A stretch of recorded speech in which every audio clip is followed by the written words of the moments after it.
Well, they do a really good job at disguising, bringing guys from depth and, unusual looks. And then, they do a good job at mixing it up, like you said, whether it's, bringing the guy off the edge, a stunt in the middle, or, a safety from the top, however it comes, they do a good job. So we know we got our hands full, and it's going to be a good game. Eric, you've become an important guy for Pat, gaining his trust in the short game, the check downs, the screen game. How much more elevated is that sometimes when the quarterback might be ailing a little bit? For me, it's going to be the same thing. If he needs me, just be there, be available. Have his back in pass protection, whatever it is, and, keep him clean in the pocket.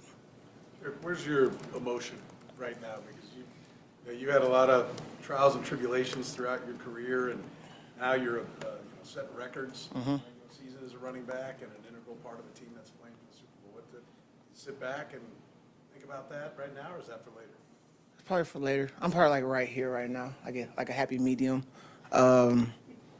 It's so much, going on just like with game planning and stuff like that throughout the week that, I guess I really haven't just, sat back and really thought about it. But, when it's all said and done and I finally do, I'm pretty sure it'll probably hit me, in a whole nother way. So I'll deal with that when that time comes. But, for now, strictly Cincinnati for me.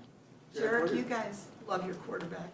But when you saw the grit he had coming back into that game last week, and you see that he is doing everything he can to be at full bore for this one, what do you think that does? Does that inspire the team? Does that make you guys just love him even more? I know you all think the world of him, but what does that performance do for you? It definitely inspires. That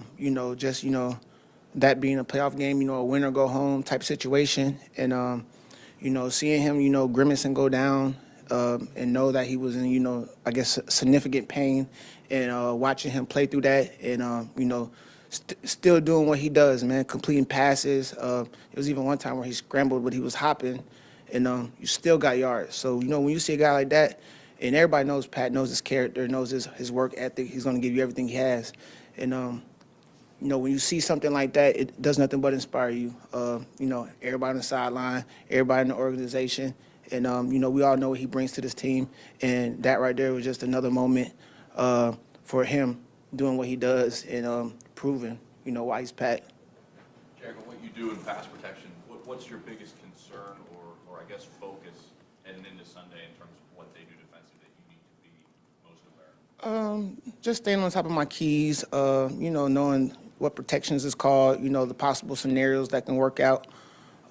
Mic points, just getting together with the O-line and, talking through things, maybe some unscouted looks they might present, situations like that, and just making sure everybody's on the same page and, doing whatever it takes to keep Pat, like I said, clean in the pocket, give those guys on the outside opportunity to make plays. Jerick, where does your seems to be passion for blocking come from? And I wonder what you think the keys are to being good at that in your position? Passion? I got little man syndrome.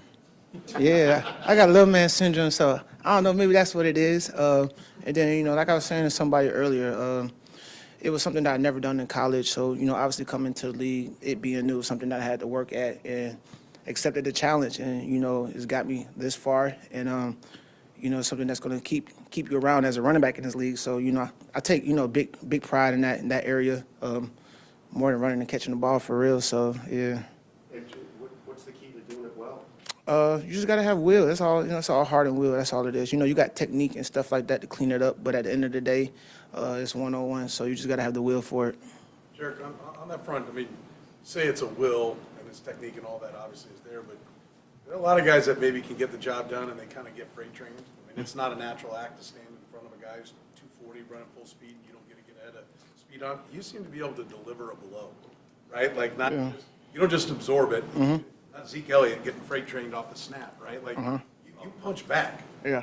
Like how? Like was that something is that innate? Is that an ability you have within yourself? Or? Yeah, but I'm not gonna lie. There's some big guys coming full speed. You gotta be a little crooked in the mind for sure. So, but it's what makes the game. It's what makes the game fun. Me and the O-line, we always talk about it. They always joke about it.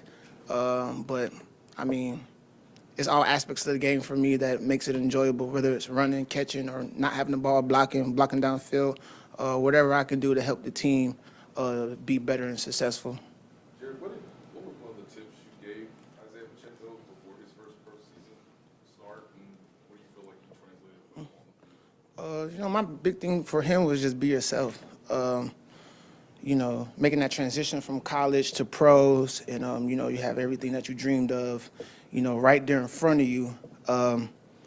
It's kind of sometimes easy to kind of get out of your body a little bit, and then you kind of got to refocus. So just making sure he stayed focused and was himself. And ever since I met him, I had high praise for him, just the way he worked, tremendous talent he has, and everybody's seen it from the beginning of the season to now.